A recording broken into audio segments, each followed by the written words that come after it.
word surely has reverberated around pro wrestling fandom in recent months. Surely AEW is on track to beat Raw consistently in the 1849 demographic and maybe even in overall viewership. The former already happened last week in the male demo, and there's a creeping sense that things are changing, but simply put, one show is too good and one too shitty for it not to happen. It's not just an incredulous romantic, how can it not know tonight over.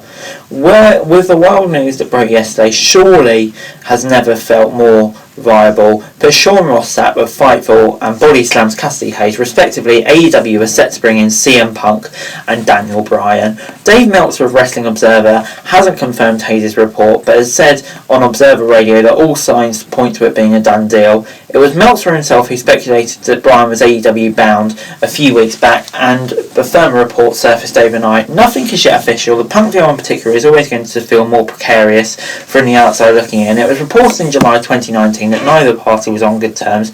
Punk ribbed Cody for allegedly texting him in an offer, if you recall. These reports, however, do align Tony Khan's cryptic takes that he has more than one major surprise lined up in the next few months for AEW, and he knows better than to tempt fate with Christian Cage level name. Not that Cage hasn't slotted in very well, but subsequently, if it does happen, Jesus Christ. The Wednesday Night Wars were always a misnomer because AEW was not at war with NXT after a period of turbulence on Dynamite that unfolded in parallel with WWE stacking Wednesdays with main roster talents. It wasn't a war, but a massacre. The gulf between AEW and NXT in July 2021 is enormous.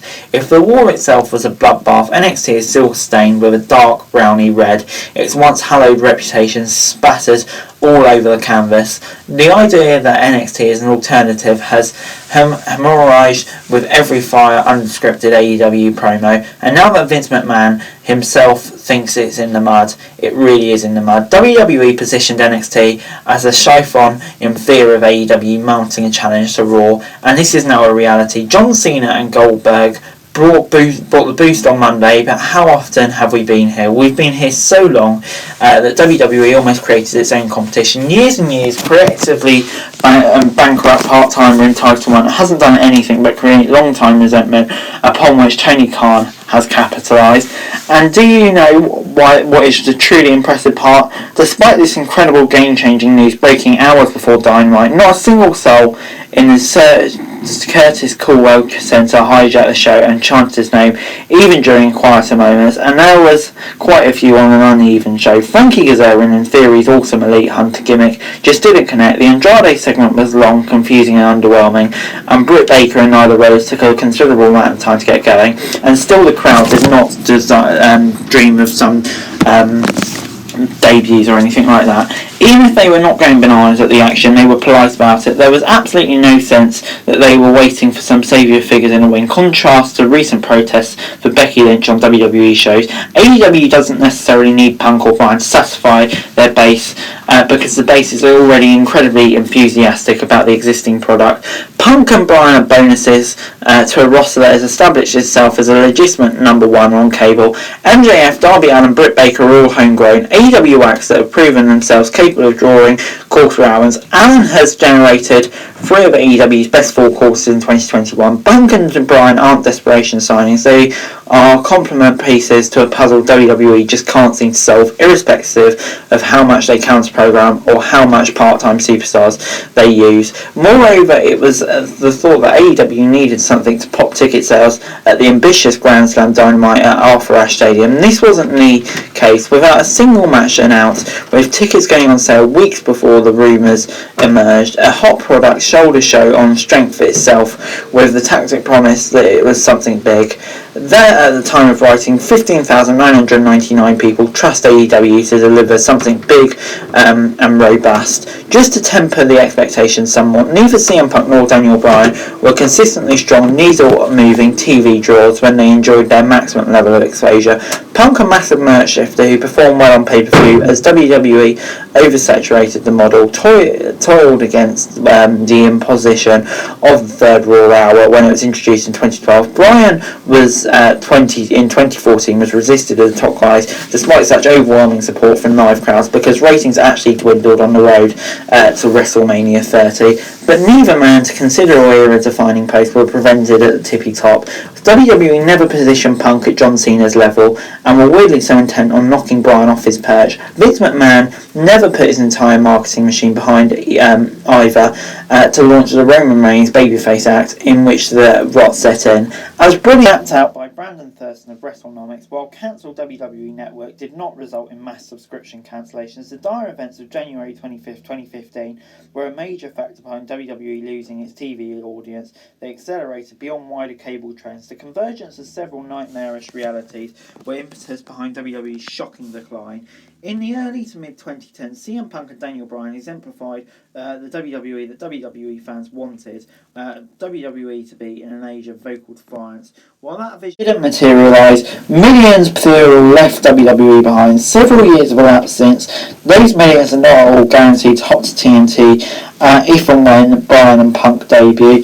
Many of them have likely moved on with their lives, and those that did not, in all likelihood, make up much of AEW's core base. This might just be the ultimate dose of fan service rather than real game-changing driver of growth. The bad faith in AEW has somehow brought back the Attitude Era. This is simply not true, nor was it ever realistic, but attracting the scoring WWE fans of the mid-2000s, or at least enough of them to topple Raw and make them the next round of right feeds very interesting, is not an implausible scenario at all. Punk and Bryan will at minimum pop a monster number on their first Dynamite appearances. This is guaranteed, and here's the interesting part. As reflected, the strong average numbers pulled since the return to Wednesdays and almost a unanimous critical reception, AEW is killing it. Their additional curious viewers are likely to stick with the product on recent form.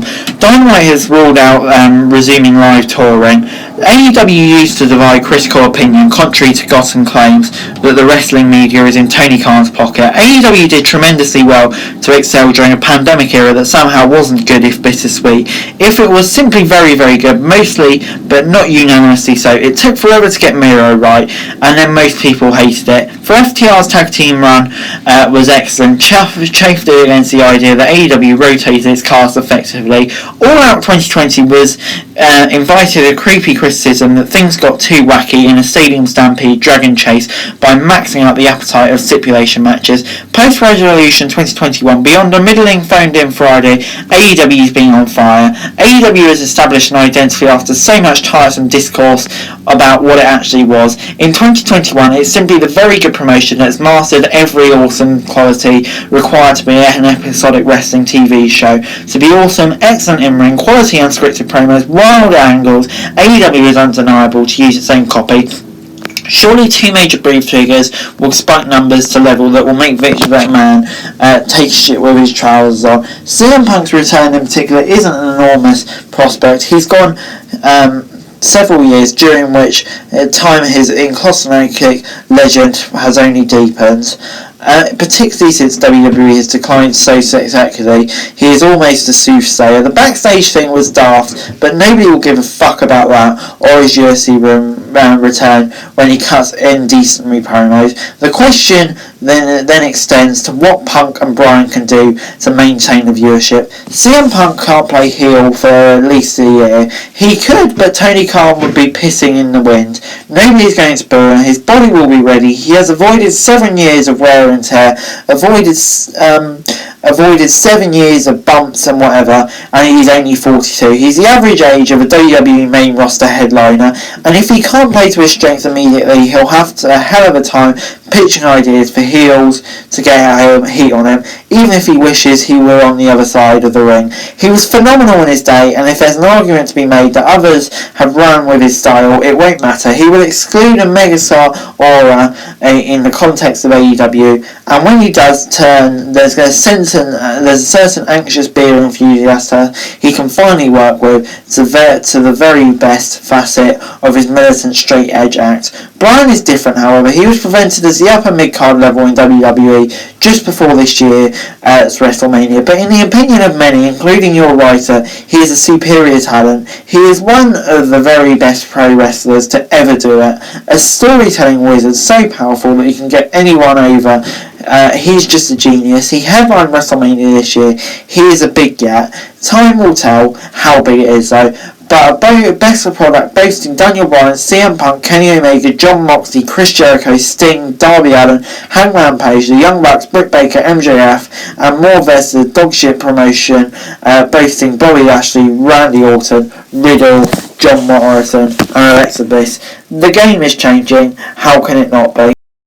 Hey guys, that's it for the video. Thanks very much for watching. Remember to like, share, subscribe, remember your thoughts, comments down below, and to follow me on Twitter, link in the description below for daily wrestling news, and subscribe to my channel on the screen right now. That'd be greatly appreciated. Thanks very much for watching. Peace.